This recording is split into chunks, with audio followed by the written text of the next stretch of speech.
Chengdu Auto Show is still days away, and somehow China is already running out of normal cars to reveal. Because what you are about to see is ridiculous. A family SUV with nearly 1,000 horsepower and a laser scanner that can spot a tiny object more than a football field away.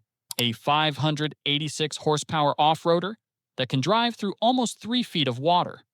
An $18,000 SUV carrying the kind of AI computing power normally reserved for flagship cars, a 7-seat van with a battery bigger than some dedicated EVs, and finally, a Chinese luxury MPV priced like a Mercedes S-Class that is openly trying to erase the idea that made in China means cheap. 5 completely different cars, 1 country. And somehow, the first one might already be the craziest. This is the Avatr 07L. At first glance, it does not look insane. It looks clean, low, expensive, almost too calm. That is the trap. Because hidden underneath this 5-seat family SUV is a 3-motor electric system that Avatr says can launch the 07L from 0 to 100 kilometers per hour in just 3.7 seconds. Not a sports sedan, not a stripped-out performance model, a large, family SUV with reclining rear seats, a giant panoramic dashboard, air suspension, 25 speakers, and enough performance to embarrass cars that were designed purely to be fast. And Avatr does not even describe the power in polite numbers anymore. Its own product page simply calls it nearly 1,000 horsepower. Regulatory information shows the 3-motor electric version using a 210 kilowatt front motor and 2 251 kilowatt rear motors. Add those numbers together, and you are staring at a theoretical peak motor output of 712 kilowatts. That is roughly 955 horsepower in a family car. This is what happens when the horsepower war leaves the sports car segment and infects absolutely everything. But speed is almost the least interesting thing about it. Look at the roof. That unit sitting above the windshield is Huawei's new 896-line King-Kun LiDAR. Avatr says its dual-focus optical architecture delivers 4 times the resolution and can recognize an object just 14 centimeters tall from 120 meters away. Then that sensor feeds Huawei's ADS-5 assisted driving system. The car can support assisted cruising without the driver first entering a navigation destination. In other words, the software is moving away from the old idea of tell me exactly where you are going and I will follow the route, toward I understand the road around me so I can assist even when you are just driving. That is a very different philosophy from simply adding adaptive cruise control and calling the car intelligent, and then you sit inside. There is a 35.4-inch 4K panoramic display stretching across the dashboard, a 15.6-inch center screen, 2 6.7-inch screens for the digital exterior mirrors, and another 9-inch digital rear-view mirror. 5 screens before you even count the phones in everybody's pockets. There are 25 Huawei sound speakers. There is Nappa leather, there is air suspension with continuously controlled damping, and the cabin can be rearranged into 2 2-meter lounge chairs, a roughly 3 square meter sleeping area, or what Avatr calls a 4 square meter cinema. At this point, we are no longer discussing transportation. We are discussing a studio apartment with Brembo brakes. Even the battery numbers refuse to be ordinary. The battery electric 07L can offer up to 725 kilometers of claimed CLTC range, and Avatr says its 800-volt silicon carbide platform can add 375 kilometers of claimed range in 10 minutes under the required charging conditions. Now here's the part that makes the whole thing uncomfortable for established luxury brands. Pre-sales start at 249,900 yuan, roughly $37,000 US at recent exchange rates. The Tri-Motor Ultra was announced at 279,900 yuan, roughly $41,000. Remember that number when somebody tries to convince you that digital mirrors, air suspension, almost 1,000 horsepower, and high-end assisted driving hardware automatically require a 6-figure price tag. But maybe you do not want your Chinese SUV to feel like a spaceship. Maybe you want it to look like it could survive the end of civilization. China has something for that too. This is the Stellato G9, and it looks like somebody showed Huawei a Defender, a G-Wagon, and a luxury hotel lobby, then refused to tell the designers which one they were supposed to copy. The G9 is huge. more than 5.2 meters long, more than 2 meters wide, a 3.16-meter wheelbase, and if you install the rear-mounted storage box, the whole thing stretches to almost 5.38 meters. That makes it longer than some full-size American SUVs. Except the G9 brings one party trick that deserves its own camera angle: 900 millimeters of water wading depth. That is more than 35 inches. You could watch the water climb halfway up somebody standing beside the vehicle, and the G9 is still inside its claimed operating envelope. Then you arrive at camp, open the side-hinged rear door, deploy the optional powered side steps, throw gear into the external storage box, and if you ordered the rooftop tent version, the roof itself lifts into a two-part sleeping setup. This thing does not want to visit the outdoors. It wants to annex it. And underneath the giant body is an 800-volt architecture and dual-motor all-wheel drive. Front motor, 160 kilowatts. Rear, 277. Combined, 437 kilowatts. That is about 586 horsepower. Again, not in a sports car, in a giant 6-seat off-roader rated to tow up to 2,000 kilograms. The pure electric version gets a massive 120 kilowatt-hour battery with more than 700 kilometers of claimed CLTC range, but the range extended version may be even more interesting. It uses a 1.5-liter gasoline generator together with a 75.4 kilowatt-hour battery. 75 kilowatt-hours. Pause on that number. There are dedicated electric cars driving around with smaller batteries than the battery inside this vehicle that also carries a gasoline range extender. Stelato claims more than 400 kilometers of electric-only CLTC range and more than 1,300 kilometers combined, so you could theoretically spend ordinary daily life treating it like an EV, then wake the engine up when the road trip becomes stupidly long. And the G9 has one more interesting detail. Huawei and BAIC are not treating this as some random side project. Stelato is part of Huawei's HEMA automotive ecosystem, and the two companies previously announced plans to invest 20 billion yuan over 3 years into areas including vehicle design, intelligent cockpits, and assisted driving. The G9 is also positioned around China's 500,000 yuan luxury SUV class. That is important because China is no longer saying, "Look how much car we can give you for less money." Increasingly, it is saying, "We also want the rich customer." That is a much more dangerous ambition. But forget the rich customer for a second, because the third car attacks from exactly the opposite direction, $18,300. That is roughly where the XPeng MONA L03 starts in China. And somehow, that price might be the most frightening number in this entire video.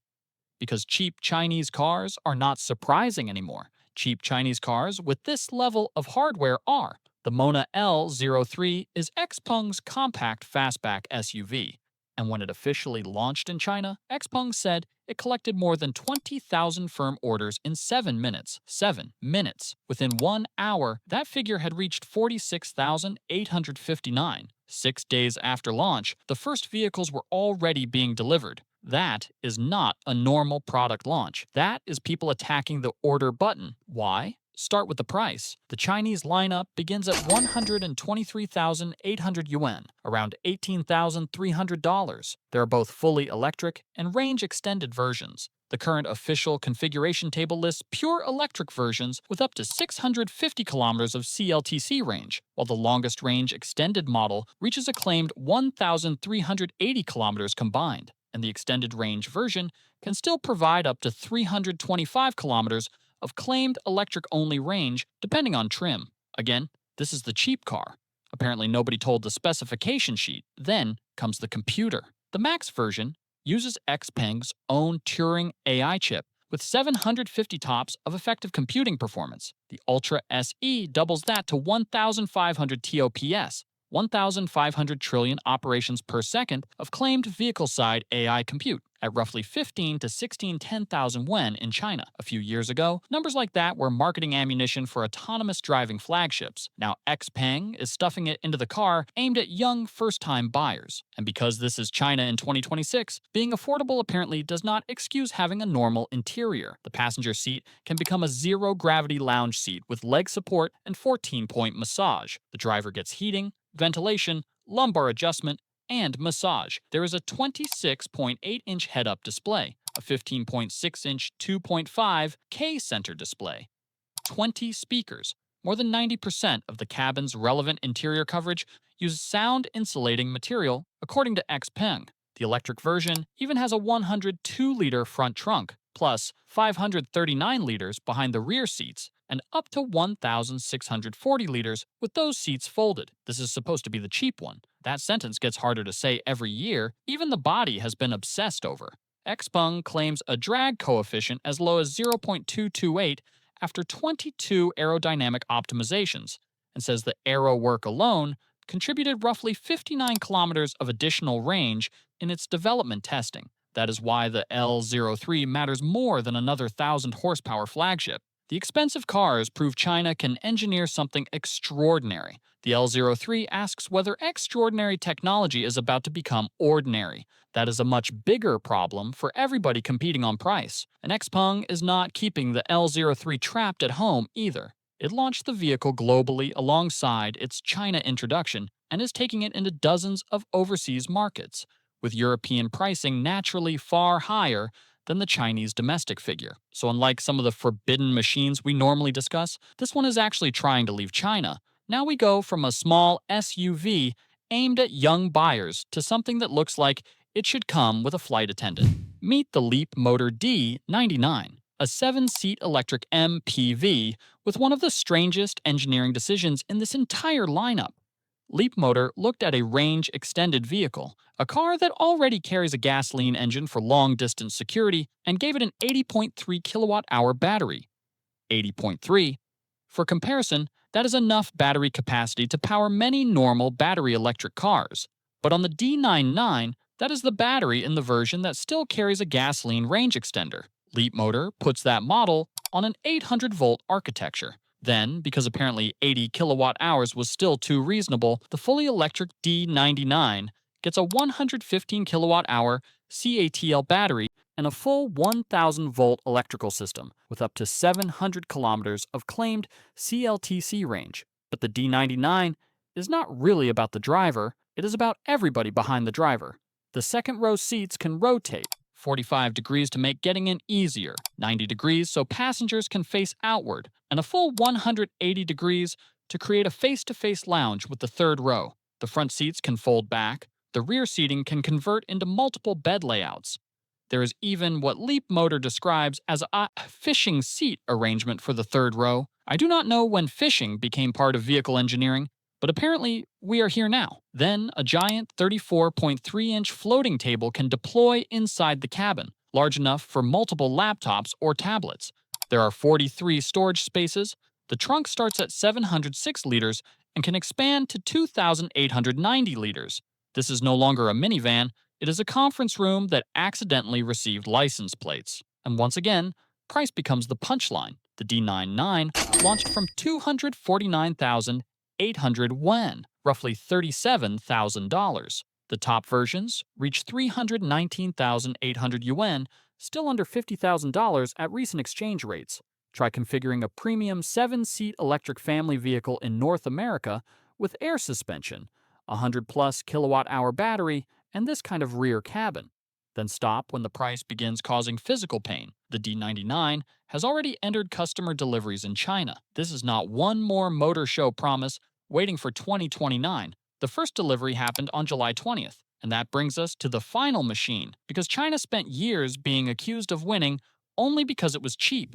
So Huawei and JAC apparently decided to build something so expensive that nobody could use that argument anymore. This is the Maextro V800, a 5.495 meter-long luxury MPV with a 3.43-meter wheelbase, 7 seats, all-wheel drive, a 63.3 kilowatt-hour battery, a gasoline range extender, and dual electric motors producing around 390 kilowatts combined, roughly 523 horsepower. It weighs more than 3 metric tons. There are apartment buildings with less presence, but power is not why the V800 exists.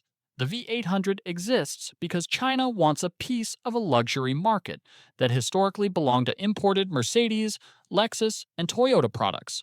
Huawei describes it as the first Chinese MPV playing directly in the million yuan class. And the V800's pre-sale range made that intention impossible to miss. 800,000 to 1.2 million yuan, approximately $118,000 to $177,000. This is a Chinese van asking supercar money and refusing to apologize for it. The other headline is the chassis.